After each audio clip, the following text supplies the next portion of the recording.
Oke guys, balik lagi sama gue Yudi Jatnika.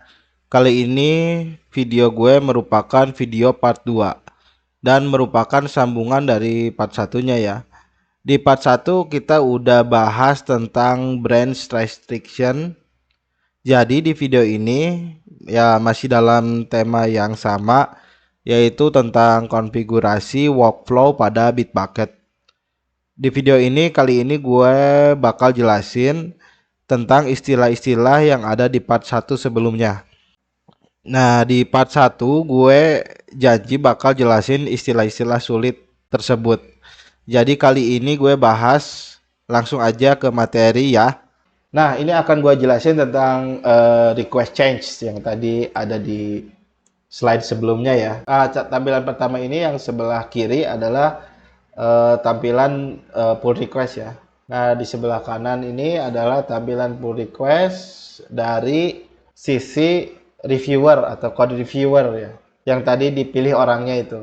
Nah, orangnya itu akan memiliki fitur-fitur ini aja. Yang pertama ada di sini request change, bisa approve, bisa merge, edit, dan decline.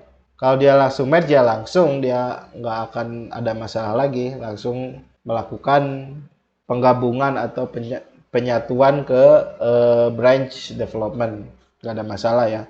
Tapi kalau ada request change, nah request change ini seperti bendera atau flag ya, atau tanda yang diaktifkan ya. Jadi ada tombol request change yang muncul di reviewer.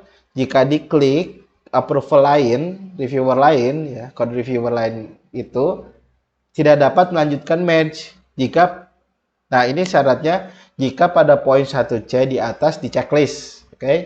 Jika sudah diperbaiki oleh DT atau development team, ya kan, terdapat opsi untuk mereset atau tidak. Tapi jika tidak pun tidak di reset, merge tetap dapat dilakukan. Tetapi statusnya tetap change requested.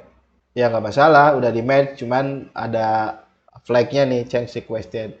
Lalu selanjutnya adalah build, tentang build ya. Nah, tadi ada di slide sebelumnya ya, tentukan jumlah minimum build yang berhasil untuk commit terakhir tanpa build yang gagal dan tidak ada build yang sedang berlangsung. Fitur ini hanya berlaku jika Anda mengaktifkan fitur pipelines pada Bitbucket.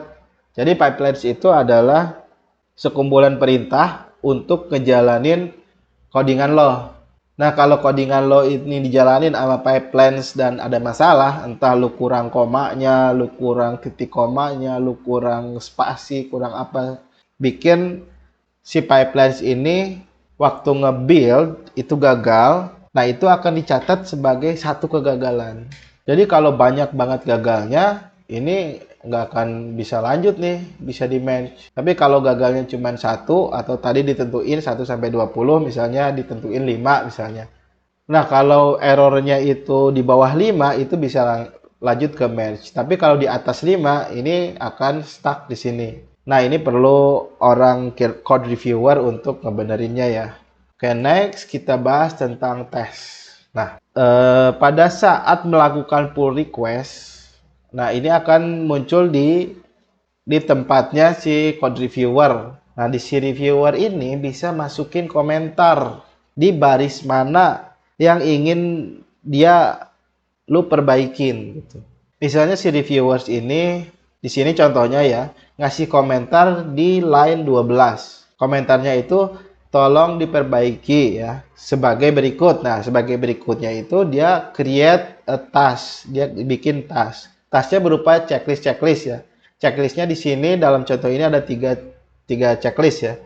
Yang pertama itu ubah ke bahasa Indonesia, yang kedua gunakan huruf kapital yang benar, yang ketiga itu perhatikan tanda baca. Misalnya ini. Nah, ini adalah tes-tes yang harus dikerjain oleh si development team sebelum akhirnya dia commit lagi, ajuin lagi untuk pull request selanjutnya.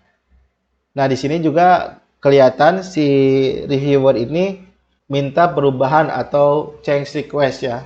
Di sini ada tandanya kuning dan garis putih ya. Pada saat ada tanda ini, reviewer yang lain itu akan tahu, oh ternyata reviewer sebelah minta perubahan. Ya udah, dia pasti akan diskusi sama reviewer lainnya, atau dia lihat aja langsung di sini ada komentarnya dan tesnya apa aja.